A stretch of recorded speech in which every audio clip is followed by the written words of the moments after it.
ജമ്മു കാശ്മീരിലെ പഹൽഗാം ഭീകരാക്രമണത്തെ തുടർന്ന് രാജസ്ഥാനിലെ മുസ്ലിം പള്ളിക്ക് പുറത്ത് പ്രതിഷേധിച്ച ബി.ജെ.പി. എം.എൽ.എ. ബാൽ മുകുന്ദ് ആചാര്യക്കെതിരെ കേസ്. ജയ്പൂർ പോലീസാണ് കേസെടുത്തത്. കഴിഞ്ഞ ദിവസം അർദ്ധരാത്രിയിലാണ് ജോഹാരി ബസാറിലെ ജുമാ മസ്ജിദിന് പുറത്ത് പ്രതിഷേധം സംഘടിപ്പിച്ചത്. പ്രതിഷേധം കണക്കിലെടുത്ത് മസ്ജിദിന് പുറത്ത് സുരക്ഷാ സന്നാഹത്തെ വിന്യസിപ്പിച്ചിരുന്നതായി മുഹാന പോലീസ് സ്റ്റേഷനിലെ SHO ഉദയ് സിംഗ് വ്യക്തമാക്കി. ബി.ജെ.പി. എം.എൽ.എയുടെ നടപടിക്കെതിരെ രൂക്ഷ വിമർശനവുമായി എം.എൽ.എയും രാജസ്ഥാൻ പ്രതിപക്ഷ നേതാവുമായ ടിക്കാറാം ജൂലി രംഗത്തെത്തി.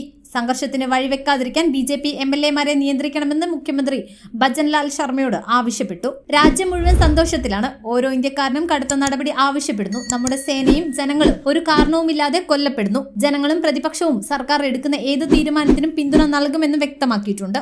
എന്നാൽ ഭരണഘടനാപരമായ സ്ഥാനത്തുള്ള ഒരാളുടേതാണ് ഇത്തരം പ്രവർത്തനങ്ങൾ. ഇത് ആവർത്തിക്കാതിരിക്കാൻ, സംഘർഷം രൂക്ഷമാകാതിരിക്കാനും എം.എൽ.എമാരെ നിയന്ത്രിക്കണം, ടിക്കാറാം ജൂലി വ്യക്തമാക്കി.